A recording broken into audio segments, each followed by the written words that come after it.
और अब बात करेंगे आस्था के महाकुंभ की। जी हां, बड़ी खबर इस बीच आ रही है कि महाकुंभ स्नान ने 17 दिन में बनाया इतिहास। आपको बता दें, महाकुंभ स्नान ने 17 दिन में जो इतिहास बनाया है, और ये इतिहास है 20 करोड़ लोगों का। जी हां, आस्था की डुबकी 20 करोड़ लोगों ने लगाई है। दोपहर 2 बजे तक 5 करोड़ 4 लाख श्रद्धालुओं ने स्नान किया है। आज तकरीबन 10 से 12 करोड़ श्रद्धालुओं के प्रयागराज में पहुंचने और वहां पर आस्था की डुबकी लगाने का अनुमान जो है वो जताया गया है। तो शाम तक जो है मौनी अमावस्या का वक्त है, और ऐसे में आपको बता दें 10 से 12 करोड़ श्रद्धालु प्रयागराज में फिलहाल के वक्त में मौजूद है, ऐसा अनुमान लगाया जा रहा है। और इसी के साथ तकरीबन 10 से 12 करोड़ श्रद्धालु जो हैं वो आस्था की आज के दिन डुबकी लगाएंगे। आज के दिन की बहुत ज्यादा महत्ता है, और इसी को लेकर के कल से ही जो है प्रयागराज के अंदर में महाकुंभ में आस्था की और अमृत स्नान के लिए जो है लगातार श्रद्धालुओं की संख्या बढ़ती चली जा रही है। और इसी बीच एक और बड़ी खबर है, महाकुंभ में हेलीकॉप्टर से श्रद्धालुओं पर पुष्प वर्षा की गई है। जी हां, संगम घाट पर भारी संख्या में पुलिस बल की तैनाती है। संगम तट पर नागा साधुओं का अमृत स्नान भी शुरू हो चुका है। महाकुंभ में अखाड़ों का अमृत स्नान जारी है। तो आपको इसी के साथ जो तस्वीरें हैं वो बेहद ही अद्भुत और अविश्वसनीय तस्वीरें हैं। तमाम लोग वहां पर पहुंच रहे हैं, आस्था की डुबकी लगा रहे हैं, और एक तरह से संदेश ये पूरी दुनिया को जा रहा है। इन सब के बीच में सरकार की तरफ से, मुख्यमंत्री योगी आदित्यनाथ की तरफ से जो है एक तैयारी की गई थी कि जो भी श्रद्धालु आज अमृत स्नान के लिए पहुंच रहे हैं, जितने भी साधु संत पहुंच रहे हैं, उन सब के ऊपर हेलीकॉप्टर के जरिए जो है पुष्प वर्षा की जाएगी। और वो तस्वीरें हमने आपको दिखाई। और ज्यादा जानकारी के लिए हम सीधे रुख करेंगे अपने संवाददाता विमल का, जो हमारे साथ फोन लाइन पर जुड़ चुके हैं। विमल, बहुत ही अद्भुत अविश्वसनीय तस्वीरें लगातार महाकुंभ से जो है वो सामने आ रही हैं। सुबह के वक्त में थोड़ी भगदड़ थी, लेकिन अभी फिलहाल सामान्य स्थिति बनी है, और लगातार जो अखाड़ों का स्नान है वो शुरू हो चुका है। फिलहाल कैसी और तस्वीर दिख रही है, क्या अपडेट है? जी बिल्कुल, जो महाकुंभ है आज मौनी अमावस्या का दिन है, और जो सभी अखाड़े हैं वो अब धीरे धीरे स्नान कर रहे हैं। हालांकि स्नान करते हुए योगी सरकार ने एक बहुत अच्छा काम किया है कि वो हवाई सर्वेक्षण कराकर हेलीकॉप्टर से श्रद्धालुओं और जो साधु संत स्नान कर रहे हैं उनके ऊपर पुष्प वर्षा की जा रही है। लोग उसको देखकर काफी खुशी जाहिर कर रहे हैं कि योगी सरकार ने जिस तरीके से प्रबंध किया है वो बहुत ही सराहनीय है, और बहुत ही अच्छा लग रहा है कि जिस तरीके से आसमान से लाल फूल पीले फूल गिर रहे हैं श्रद्धालुओं के ऊपर। श्रद्धालु एकदम मदमस्त हो गए हैं, और वो बस योगी योगी और योगी जिंदाबाद के नारे भी लगा रहे हैं। तो कहीं न कहीं जिस तरीके से योगी आदित्यनाथ ने बोला था कि इस बार का जो कुंभ महाकुंभ होगा, बिल्कुल विमल, एक तो ये अद्भुत तस्वीर जो है लगातार हम दर्शकों को भी दिखा रहे हैं, और आप भी बता रहे हैं कि देखिए किस तरह से वहां श्रद्धालु जो है बहुत प्रसन्न है इस तरह की तैयारी की उनके ऊपर में पुष्प वर्षा हो रही है, और उसकी तैयारी कई दिनों से जो है वो प्रशासन की तरफ से की भी जा रही थी। ऐसे में सवाल देखिए, आज के दिन जो है एक महा रिकॉर्ड बनने जा रहा है। अब तक कितनी संख्या में, यानी कि देखिए 2 बजे तक की बात तो हम बता रहे हैं, तकरीबन 5 करोड़ 4 लाख श्रद्धालु जो है स्नान कर चुके हैं। 5 बजने में कुछ वक्त बचा हुआ है, संख्या बढ़ी होगी। आस्था की डुबकी लगाने वाले श्रद्धालुओं में और कितनी संख्या का इजाफा हो गया है, ये भी हम आपसे जानना चाहेंगे। 2 बजे तक करीब 5 करोड़ से ज्यादा शरणार्थी जो थे वो स्नान कर चुके थे, और अब करीब 5 बजने वाले हैं। तो 5 करोड़ से ज्यादा श्रद्धालु जो है वो स्नान करने के बाद वो अपने अपने गंतव्य की ओर रवाना भी हो रहे हैं। हालांकि उत्तर प्रदेश सरकार ने जो शटल बस की व्यवस्था की है उन सभी बसों को सुचारू रूप से चलाया जा रहा है, और यात्रियों को बाकायदा फ्री को अपने उनके रेलवे स्टेशन और बस अड्डों पर उनको छोड़ा जा रहा है ताकि वो ज्यादा पैदल ना चल सके। हालांकि योगी सरकार ने जो भी काम किया है इस बार का महाकुंभ को लेकर वो सराहनीय कार्य है।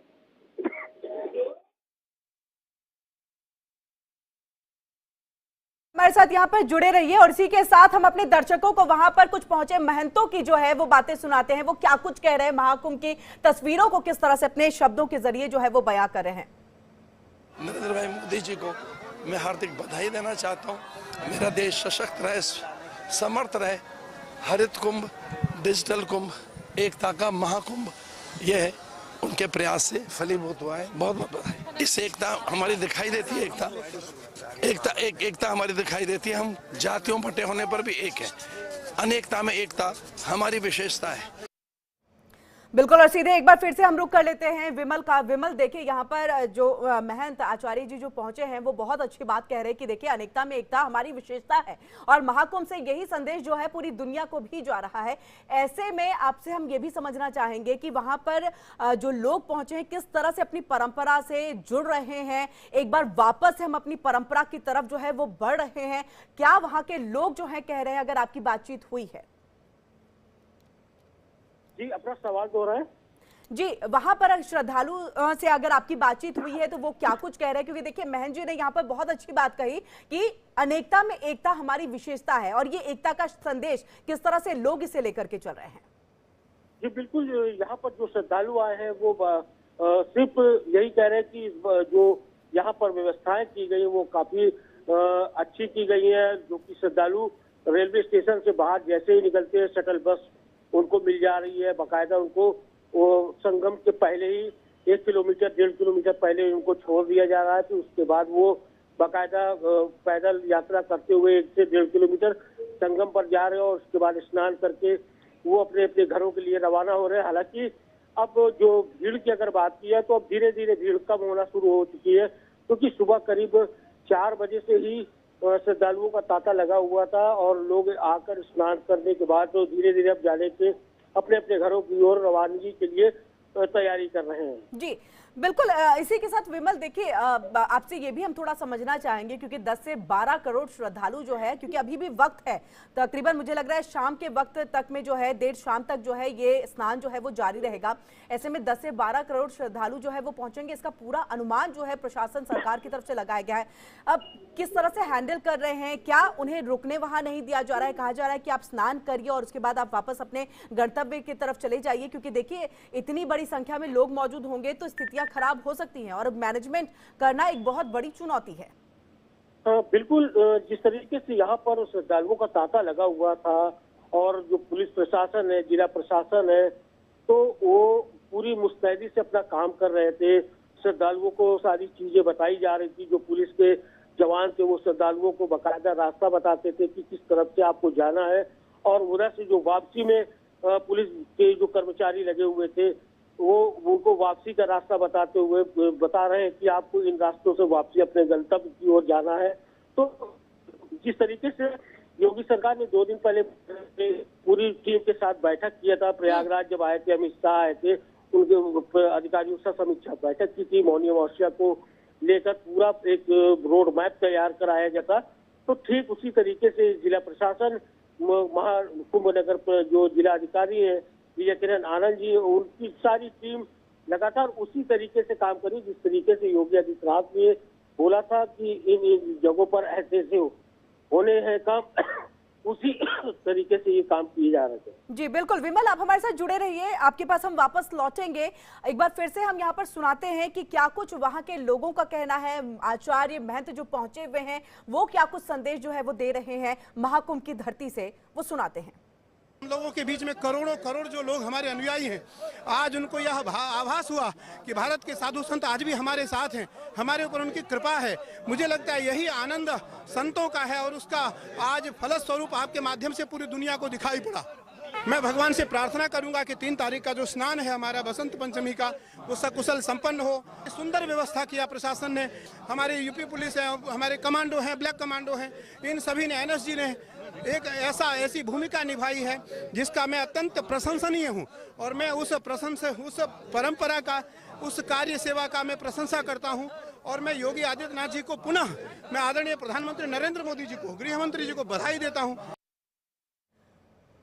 तो लगातार देख रहे हैं कि महाकुंभ की धरती से आचार्य जी महंत जो हैं सभी बातें कहते हुए, और उन्होंने ये भी कहा है कि 3 तारीख को जो अमृत स्नान एक और होने वाला है उस वक्त वो सकुशल तरीके से संपन्न हो जाए, बस इसी की कामना है। और एक बार फिर से हम विमल का यहाँ पर रुख करेंगे। विमल, लगातार हम देखें यहाँ पर 8 तस्वीरें अपनी टेलीविजन स्क्रीन पर अपने दर्शकों को दिखा रहे हैं और 8 तस्वीरों के जरिए किस तरह से वहां पर ये स्नान जो है किया जा रहा है, लोग जो है किस तरह से अपनी परंपरा से जुड़ रहे हैं। आपसे हम जानना चाहेंगे श्रद्धालु क्या कुछ कह रहे हैं, कितनी खुशी जाहिर कर रहे हैं और आज के दिन के लिए किस तरह से उनकी तैयारी थी कि हम पहुंचे और अमृत स्नान में जो है करें हम, क्योंकि अमृत स्नान का अर्थ ही है कि आप महापुण्य को जो है वो प्राप्त करेंगे। मैं अपने दर्शकों को बताना चाहूंगा कि ये 144 साल के बाद योग बना है, जो प्रयाग की धरती पर जो गंगा, यमुना, सरस्वती जो बह रही, वहां पर अमृत की एक बूंद गिरी थी, जिसके बाद कुंभ और महाकुंभ होता है। तो 144 साल बाद जब महाकुंभ का आयोजन हो रहा है प्रयागराज में, और लोगों को जब ये पता चला, तो श्रद्धालु माँ गंगा का आशीर्वाद पाने के लिए आज मौनी अमावस्या में यहाँ पर आस्था की डुबकी लगाए और मोक्ष की कामना किया है। वहीं अगर श्रद्धालुओं की बात की जाए तो करोड़ों की संख्या में यहाँ श्रद्धालु पहुंचे हैं। हालांकि श्रद्धालुओं का ये कहना है कि जिस तरीके से यहाँ सरकार ने, जिला प्रशासन ने जो काम किए, बंदोबस्त किए हैं, वो बेहद सराहनीय है, क्योंकि इतना बड़ा आयोजन और 20 करोड़ से ज्यादा श्रद्धालु कब 15 दिन के अंदर स्नान करके वापस अपने गंतव्य की ओर जाते हैं, ये एक बहुत बड़ी चुनौती होती है। सरकार के लिए भी एक चुनौती होती है, लेकिन उत्तर प्रदेश सरकार को उन्होंने बधाई दिया है कि इतना बड़ा आयोजन करने में और यहाँ के प्रशासन ने बहुत ही अच्छा और सराहनीय कार्य किया है। जी बिल्कुल विमल, यहाँ पर बहुत ही सराहनीय कार्य, क्योंकि इतनी संख्या में श्रद्धालुओं का आना और उनके लिए ये पूरी तैयारी करना ये चुनौती है, और चुनौती को जो है वो सरकार ने यहाँ पर लिया और लेते हुए देखिए इस तरह की तैयारी की, और आज जो सुबह में भगदड़ मची है वहां पर स्थितियों को संभालते हुए आगे इसी कार्यक्रम को जो है जारी रखा। क्योंकि पहले ही अखाड़ों की तरफ से ये कह दिया गया था, संत महात्माओं की तरफ से कह दिया गया था कि देखिए हम आज का स्नान जो है फिलहाल के लिए स्थगित करते हैं, लेकिन स्थिति को संभाला गया और उसके बाद से आज के दिन का जो ये अमृत स्नान है एक बार फिर से शुरू हो चुका है। और ऐसे में तस्वीरें भी हम लगातार जो है अपने दर्शकों को दिखा रहे हैं। ये कुछ देर पहले की तस्वीर है जब तमाम अखाड़े और महंत साधु संत जो है वो पहुंच रहे थे, एक एक करके जो है अपनी समय का इंतजार करते हुए और अपने ही समय पर जाकर के जो है वहां पर डुबकी लगा रहे थे, पूजा अर्चना कर रहे थे और आज के दिन के महत्व को यहां पर आगे बढ़ाते हुए। और वहीं महंत सबको भी आपने सुना है, देखिए वो कह रहे हैं कि ये बहुत बड़ी बात है कि आज गुरु जो है वो इन सबके बीच में है, गुरुओं के साथ जो है लोगों का एक संवाद भी चल रहा है। विमल, एक बार फिर से हम आपके पास वापस आएंगे और आपसे इस बात को, क्योंकि देखिए अभी भी बहुत वक्त बचा हुआ है, अभी भी बहुत चीजें जो है वो संभालना है, और क्या लोगों की तरफ से अब अफवाहों पर ध्यान न देने की बात जो संदेश मुख्यमंत्री योगी आदित्यनाथ ने भी दिया, तमाम महंतों ने भी दिया है, आचार्यों ने भी दिया है कि आप अफवाहों में बिल्कुल ना जाएं, भगदड़ बिल्कुल ना मचाएं, शांतिपूर्वक जो है स्नान करें, जो पास में घाट है अब वहीं पर स्नान करें। और देखिए इसी के साथ उन्होंने कहा है कि 3 तारीख को भी जो है अमृत स्नान होना है। ऐसे 6 स्नान, यानी कि 2 स्नान आज के दिन जो है वो पूरा हो रहे हैं, इसके साथ तीसरा जो है वो 3 तारीख को, और बाकी और 3 स्नान होने हैं। ऐसे में आप आराम से आकर के महाकुंभ की पुण्यता जो है उसको प्राप्त कर सकते हैं। जी बिल्कुल, योगी आदित्यनाथ ने जो लोगों से अपील की है और जिला प्रशासन ने जो अपील किया है, वो लोग यहाँ पर जो श्रद्धालु धीरे धीरे आ तो जरूर रहे हैं, लेकिन संगम नोस तक उनको जाने के लिए काफी घुमा दिया गया है, क्योंकि ताकि संगम नोस पर काफी भीड़ न हो पाए। तो इसलिए श्रद्धालुओं को स्टेशन से पहले चुंगी, फिर दारागंज होते हुए बागमरी रोड होते हुए फिर उनको संगम क्षेत्र में प्रवेश दिया जा रहा है, जो इसलिए दिया जा रहा है कि जो क्राउड है संगम नोस पर वो थोड़ा सा कम होगा, तो इसके बाद ये श्रद्धालु वहां पर पहुंचेंगे और आसानी से स्नान कर सकते हैं जी। वहीं अगर बात की जाए जो बाहर से देश विदेश से जो श्रद्धालु आए हैं, उनका भी कहना है कि इस बार का आयोजन भव्य और दिव्य का आयोजन हो रहा है जी।